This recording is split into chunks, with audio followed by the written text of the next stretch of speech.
के कपाल पर है जिसके हस्ताक्षर, आप जिसके नाम की चर्चा होती हर चौपाल पर।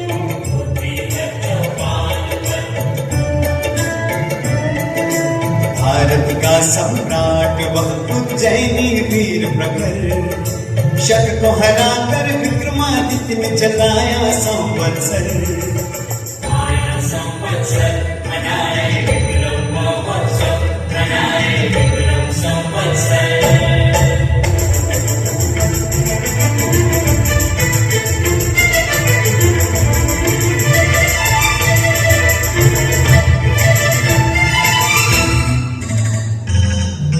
समय का सूरज चलते चलते आज यहाँ तक आया है।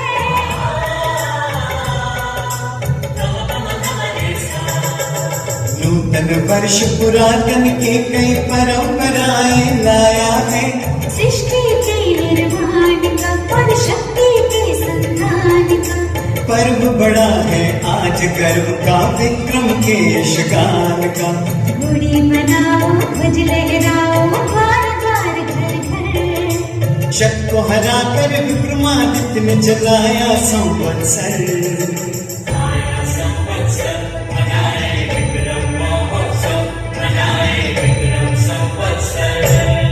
भारत का सम्राट वह उज्जैनी वीर प्रखर, शक को हराकर विक्रमादित्य ने चलाया संवत्सर।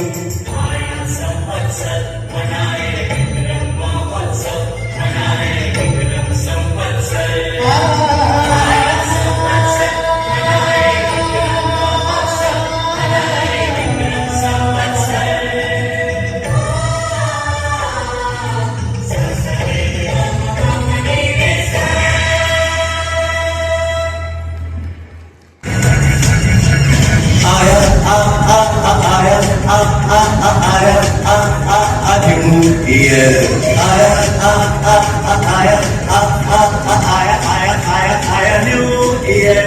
नए नए रंग लाया, कपड़े रंग लाया। नए नए रंग लाया, कपड़े रंग लाया। झूमो ना झूलाओ, खुशियाँ मनाओ, झूमो ना झूलाओ, खुशियाँ मनाओ, नई उम्मीदें लाया।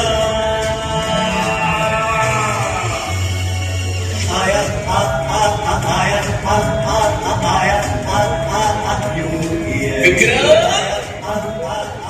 बेटा विक्रम, आया दादाजी। क्या कर रहे थे बेटा? नया साल मना रहा था दादाजी। तुम्हें क्या लगता है नया साल आज से शुरू हो रहा है? अरे दादाजी, आज ही से तो शुरू हो रहा है, यही तो सच है। ये सच नहीं है बेटा। ये जो नया साल आज पूरी दुनिया में मनाया जाता है, हमारा नया वर्ष उससे भी पुराना है।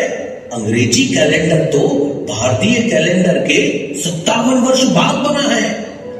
तो हम लोग अपना नया साल क्यों नहीं मनाते? मनाते तो है, लेकिन इस तरह के शोर शराबे से नहीं। हमारा नया साल तो ईश्वर की आराधना से शुरू होता है, चैत्र की पहली नवरात्रि में। हमारे नए साल के बारे में कुछ और बताइए ना दादाजी। हाँ बेटा, उसके लिए तुम्हें कहानी सुननी होगी। कौन सी कहानी दादाजी? एक हो तो बताओ, अनेक कहानियां हैं बेटा। सिंहासन 32, बेताल 25। मुझे बताइए ना दादाजी उनके बारे में।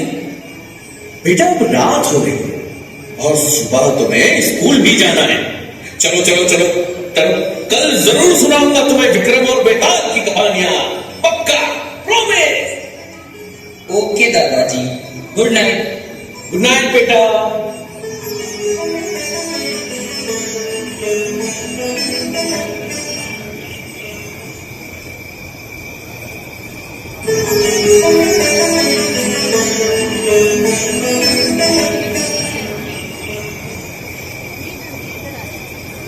राजा, ओ राजा, जागो राजा, जागो।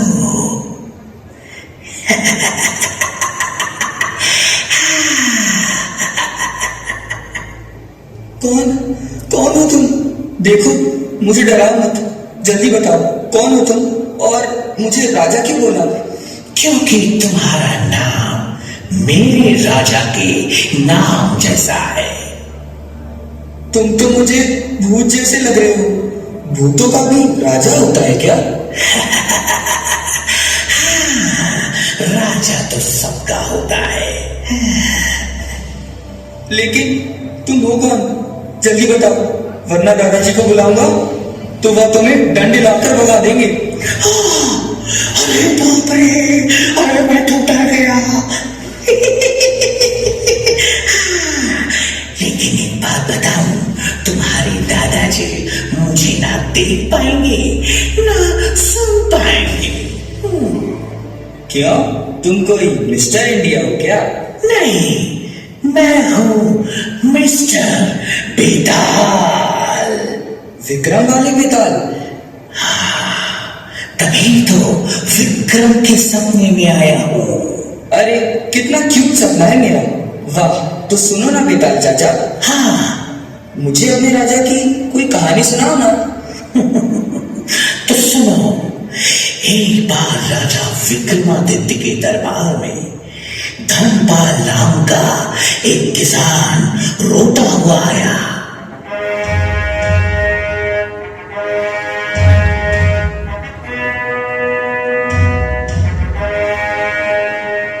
महाराज, दुहाई हो महाराज, दुहाई हो, दुहाई हो महाराज, दुहाई हो महाराज, दुहाई हो। रो मत और निडर होकर कहो कि क्या हुआ है तुम्हारे साथ। महाराज, मैं आपके राज्य का एक गरीब किसान हूं। मेरी लड़की सुरभि जंगल में लकड़ी काटने गई थी, तब से लौटी नहीं। मैंने उसे बहुत खोजा लेकिन वो कहीं नहीं मिली। अवश्य ही वो किसी संकट में है महाराज, मेरी सहायता करें, मेरी सहायता करें महाराज। कहीं वो जंगली जानवरों के रास्ते में तो नहीं आ गई होगी। नहीं महाराज, जंगली जानवरों से बचने के तरीके मैंने उसे सिखा रखे हैं। हो ना हो किसी ने उसका अपहरण किया है। मेरे राज्य में कौन ऐसा दुस्साहस कर सकता है? तुम निश्चिंत होकर घर जाओ, तुम्हारी बेटी जल्द ही तुम्हें सकुशल प्राप्त हो। ये विक्रमादित्य का वचन है। मैं इस मामले की छानबीन स्वयं करूंगा। मेरे राज्य में हर एक नागरिक सुरक्षित है। जिसने भी ये दुस्साहस किया है उसे छोड़ा नहीं जाएगा। जाओ, घर जाओ। जो आज्ञा महाराज। गुप्तचर, जल्द से जल्द इस मामले का पता लगाओ। जो आज्ञा महाराज। फिर क्या?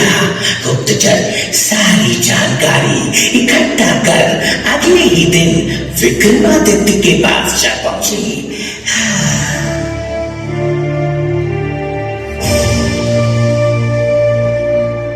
महाराज, सुरभि को आखिरी बार जंगल के एक तालाब में खंडहर में देखा गया था। तो खंडहर में अपने सैनिक भेजो। भेजे थे महाराज, किंतु हमारे सैनिक भी भीतर जाने से डर रहे हैं। यदि सैनिक भी प्राणों पर संकट देख भयभीत होने लगे तब तो चल चुका राजपाट। प्राणों के संकट से कोई नहीं डरा महाराज। लोगों का कहना है कि उस खंडहर में कोई तांत्रिक साधना कर रहा है। यदि उसे छेड़ा गया तो राज्य पर गंभीर संकट आ सकता है। उसे नहीं छेड़ा गया, इसीलिए किसान की बिटिया पर ये संकट आन पड़ा है। साधना का चोला उड़ने से कोई साधक नहीं हो जाता। अब तो हम स्वयं उस खंडहर में जाएंगे।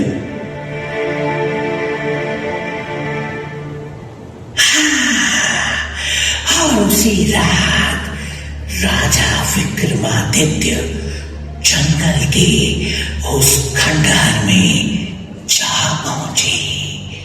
अंदर से एक मशाल की रोशनी बाहर आ रही थी। राजा और आगे बढ़े। थोड़ी ही दूर में सुरभि बेहोशी की हालत में पड़ी थी।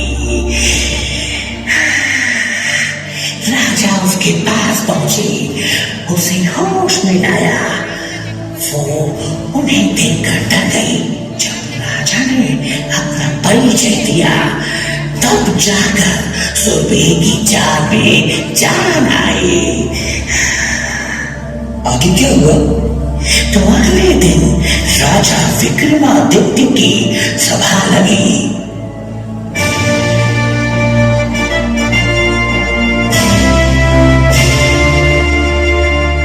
बताओ बिटिया सुरभि, जो भी तुम्हारे साथ हुआ वो सब कुछ निडर होकर करो। चुप क्यों हो सुरभि? यहाँ सब अपने ही हैं। जो भी तुम पर बीता वो कहो। मुझे उस खंडर तक ले जाने वाला एक तांत्रिक था। उसने साधु का चोला ओढ़ रखा था।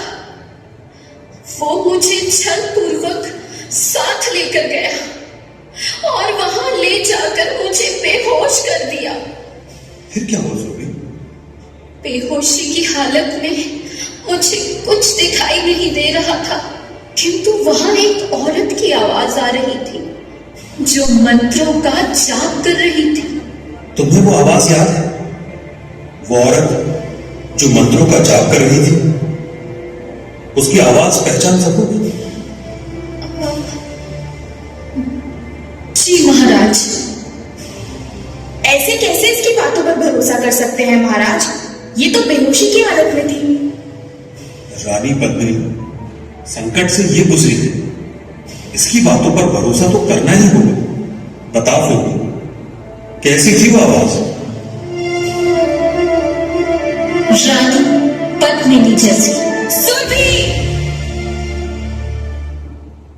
महाराज, प्राणों की दुहाई, बिटिया अभी होश में नहीं है, तभी अनाप शनाप कह रही है। मैं पूरे होश में हूँ। आवाजें पहचानने में मैं गलती नहीं कर सकती पिताजी। ये वही आवाज है जो खंडर में मंत्रों का जाप कर रही थी। उस रात खंडर में रानी पद्मिनी ही थी। महाराज, तो क्या अब मुझे न्याय नहीं मिलेगा? मिलेगा। न्याय वो नहीं जो रिश्तों को देखकर बदल जाए।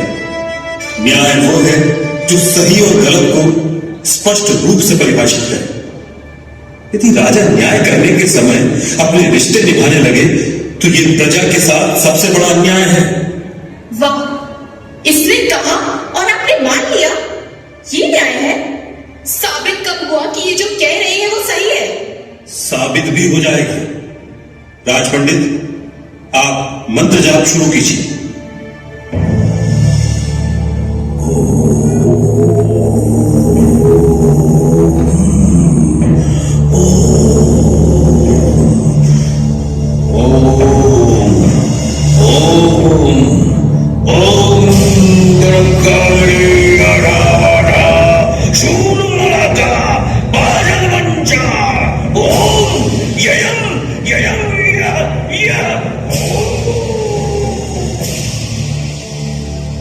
बंद करो, बंद करो। गलती हो गई महाराज, बहुत बड़ी भूल हो गई मुझसे। मैं उस दुष्ट तांत्रिक की बातों में आ गई थी। उसने मुझे यौवन और सौंदर्य बढ़ाने का लालच दिया और धोखे से काले जादू से अपने वश में कर लिया। मैं चिड़ियों रहने के लालच में आ गई थी महाराज, और उस बच्ची की बलि देने जा रही थी। आपने समय पर आकर ना सिर्फ इस बच्ची को बचाया, बल्कि मुझे भी इस महापाप से बचा लिया। मुझे क्षमा कर दे राजन, भूल हो गई, बहुत बड़ी भूल। रानी होने के नाते प्रजा के प्रति तुम्हारा दायित्व तो मेरे बराबर ही था। तुम्हारी जगह कोई सामान्य स्त्री होती, शायद मैं उसे एक अवसर देता, किंतु राज्य की रानी के लिए यह अक्षम्य है। तुम्हारी जगह मैं स्वयं भी होता तो खुद को दंडित करता। रानी पद्मिनी, मैं तुम्हारा त्याग करता हूं। तुम्हें दंड स्वरूप वनवास दिया जाता है। क्षमा महाराज, क्षमा। इस भूल की ऐसी बड़ी सजा मत दीजिए। मुझे अपने चरणों से दूर मत कीजिए महाराज। सैनिकों, रानी को यहां से दूर ले जाकर वन में छोड़ दो और उस दुष्ट तांत्रिक को पकड़कर आजीवन कारावास में डाल दो। न्याय ऐसा होना चाहिए कि वो समाज में एक मानक स्थापित करे। अब दोबारा किसी की हिम्मत ना होगी कि इस तरह का कुकृत्य मेरे राज्य में कर सके। महाराज, महाराज, आप महान हैं। आप जैसा कोई दूसरा नहीं। आपकी सदा ही जय होगी महाराज, सदा ही जय होगी, सदा ही जय होगी।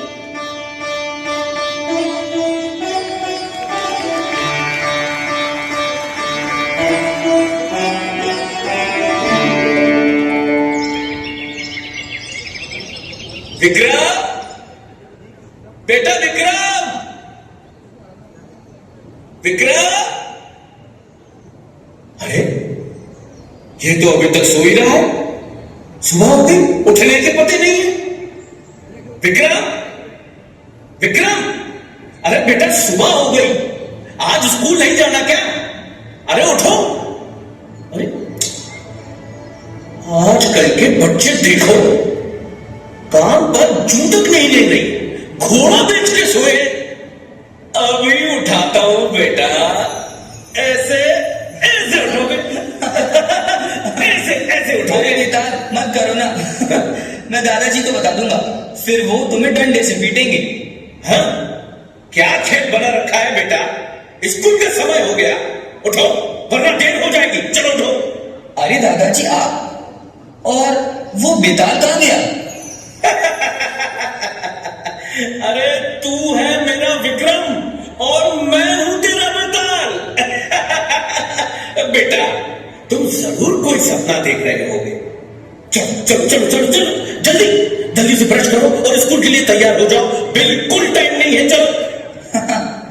आप भी सपना ही देख रहे हैं दादाजी, आज संडे है। क्या? ये क्या हो गया? संडे है आज? अरे हे मेरे भगवान, मैं तो पक्का बूढ़ा हो गया, मुझे पता ही नहीं चला कि रविवार है आज। अरे बेटा मुझे माफ कर दो, मैंने तुम्हारी भी नींद खराब कर दी। कोई बात नहीं, आपको पता है दादाजी, आज मेरे सपने में बेताल आया था। क्या? और उसने मुझे विक्रमादित्य की एक कहानी सुनाई। अच्छा, जो उनके न्याय प्रिय होने से जुड़ी थी। अब आप मुझे उनकी वीरता और दूसरे गुणों की कहानी सुनाइए। नेकी और पूछ पूछ, तो सुनो बेटा।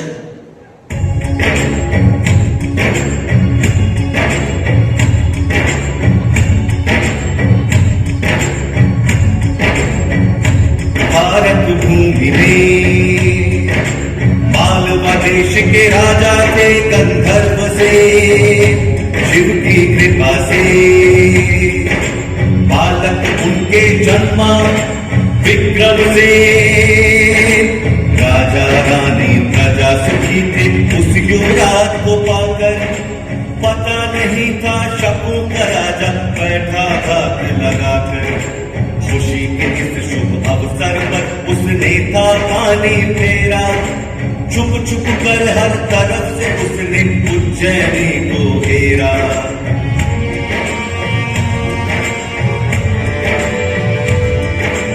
रानी और बालक विक्रम को गुप्त मार्ग से भेजा, गंधर्व सेन ने संकट क्षण पत्थर का किया कलेजा।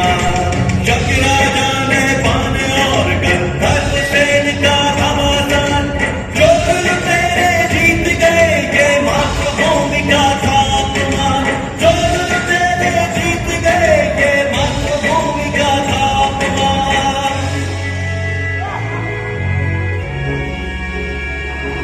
गंधर्व सेन ने मातृभूमि की फिर सौगंध उठाई, गंधर्व सेन ने मातृभूमि की फिर सौगंध उठाई।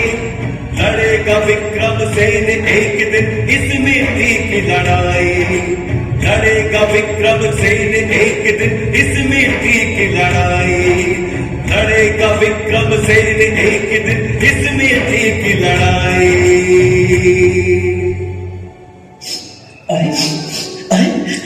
रो क्यों रहे हो बेटा? दादाजी मुझे ये कहानी अच्छी नहीं लगी। क्यों? क्योंकि इसमें नापान धोखे से जीत गया।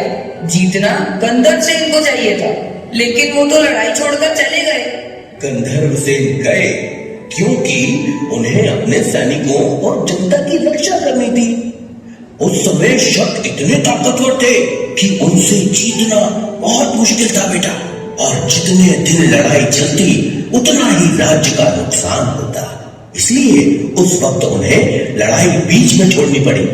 पर विक्रम सेन के पापा तो हार गए ना।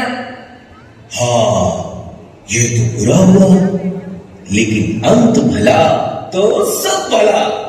कहानी के अंत में तो विक्रम ही जीतेगा? मैं जीतूंगा।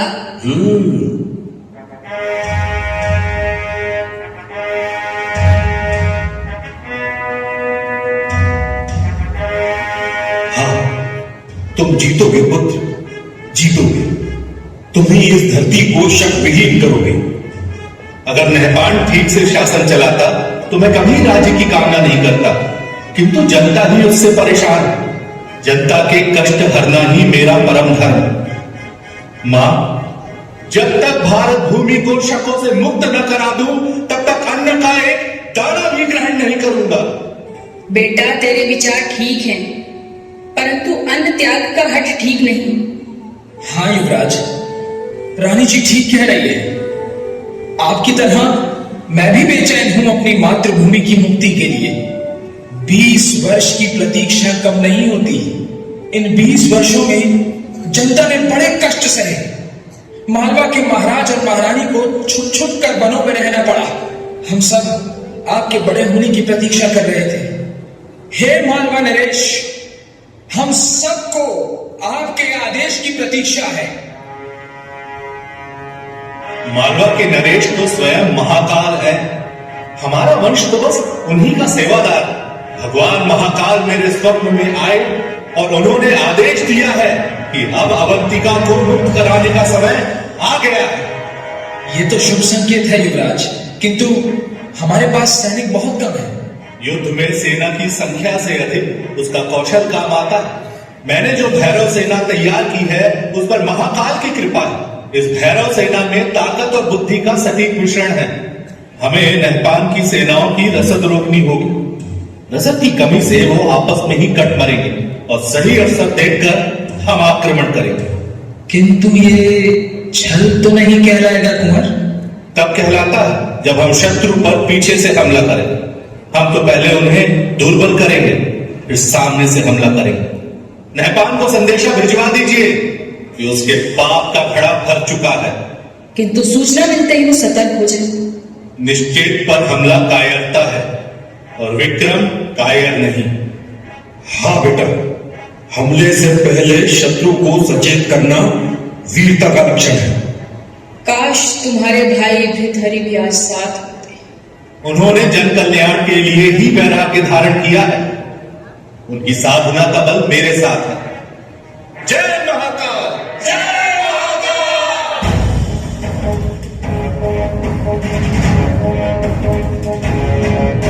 फिर मातृभूमि के सम्मान में विक्रम ने नहपान से घमासान युद्ध लड़ा और मालवा भूमि को शक वंश से मुक्ति दिलाई।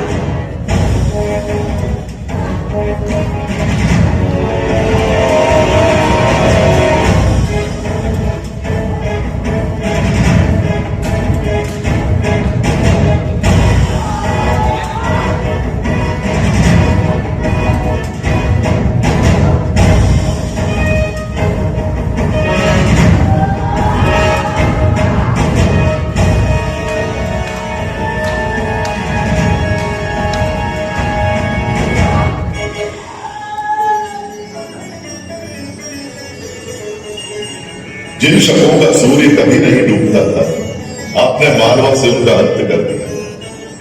अब आपको संपूर्ण भारत भूमि को शक मुक्त कराना है।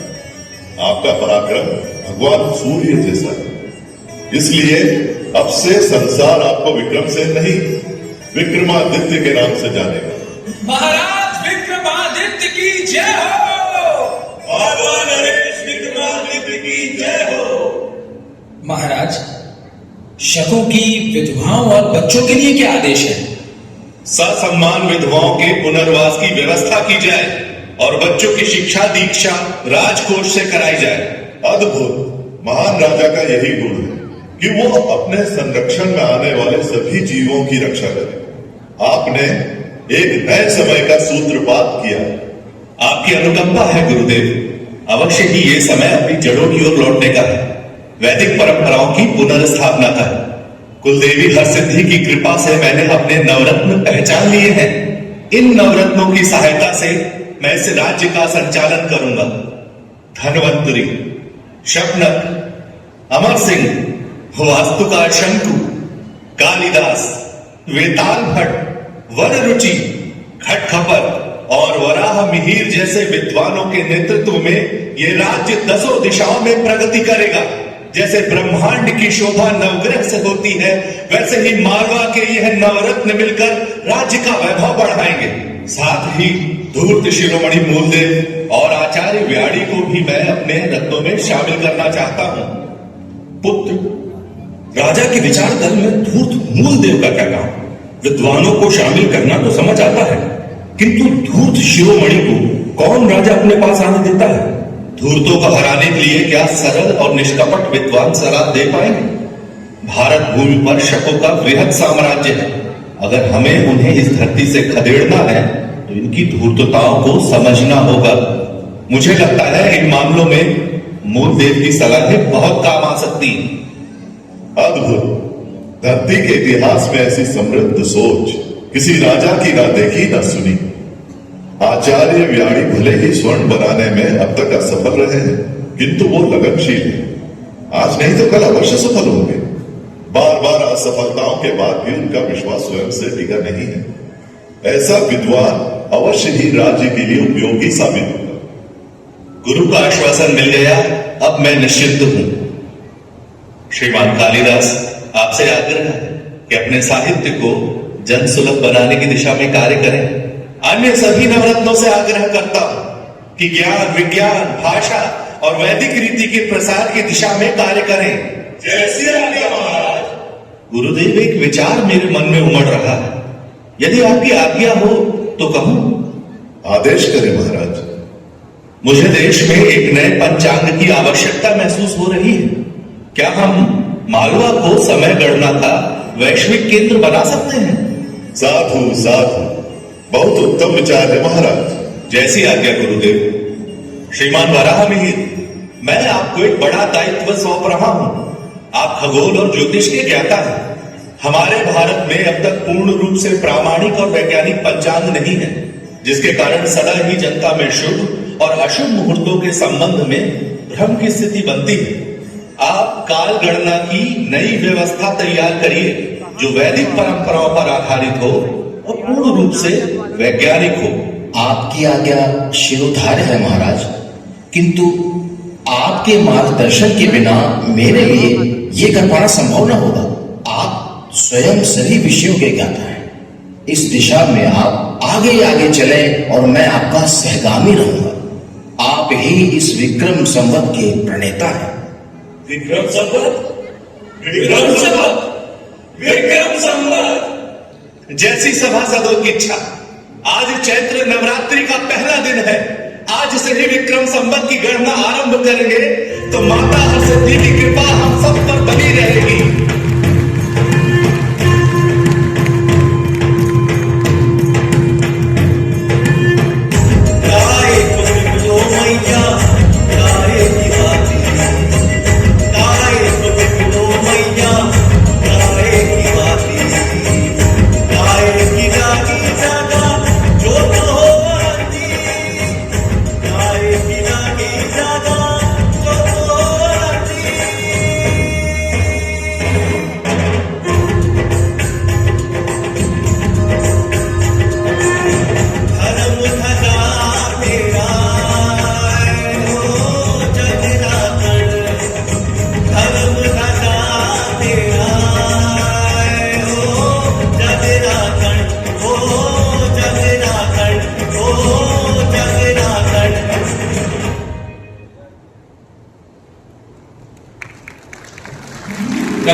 से जोरदार तालियों के साथ। पुत्र विक्रमादित्य, मैं तुमसे बहुत प्रसन्न हूं। तुमने राजा बनते ही राज्य संचालन की दिशा में जैसा आमूलचूल परिवर्तन किया, उसके लिए तुम्हें अनेक आशीर्वाद देती हूं। मैं तुम्हें ये 32 पुतलियों वाला सिंहासन देती हूं। तुम इस सिंहासन में बैठकर न्याय कर सकोगे। मेरा आशीर्वाद है कि संपूर्ण भारत पर तुम्हारा शासन स्थापित होगा। तुम चक्रवर्ती सम्राट बनोगे, सम्राट विक्रमादित्य, न भूतो न भविष्यति।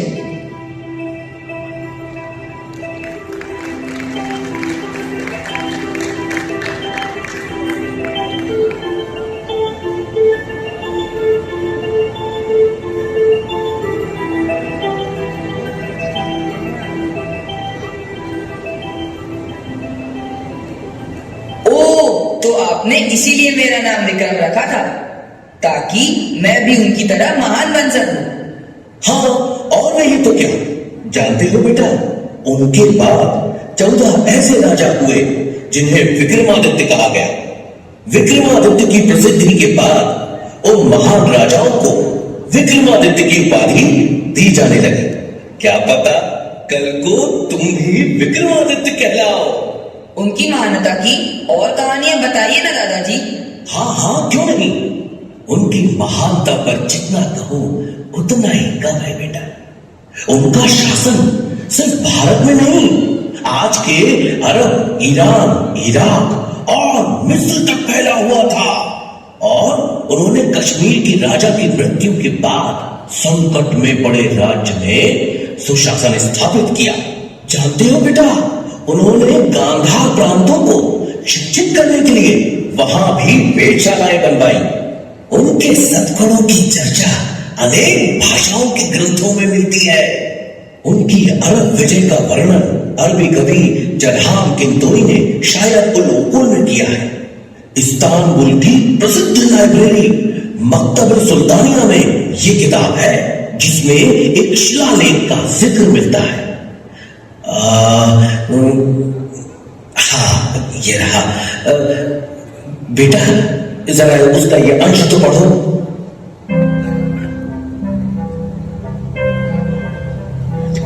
वे लोग भाग्यशाली थे जो विक्रमादित्य के समय में जन्मे, उन्हीं के शासन में जीवन बिताया।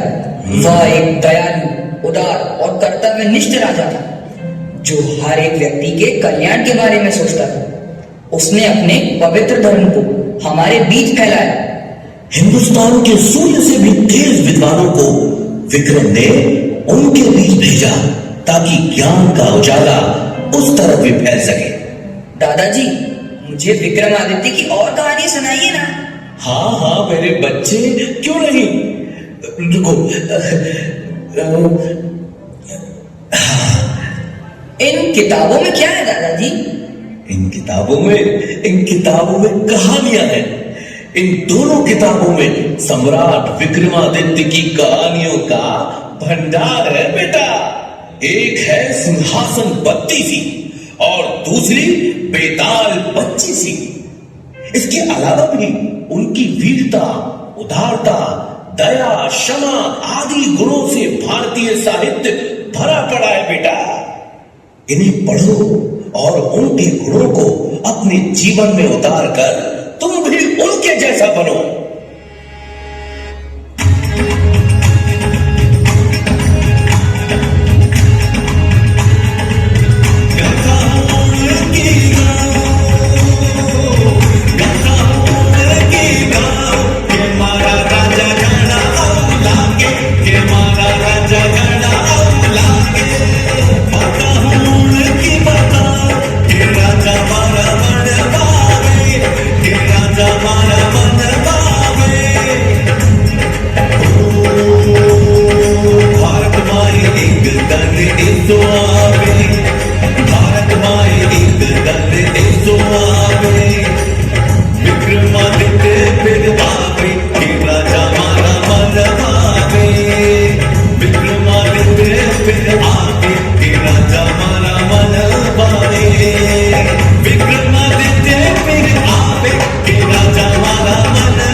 जोरदार तालियों के साथ इन कलाकारों का हम अभिनंदन करें।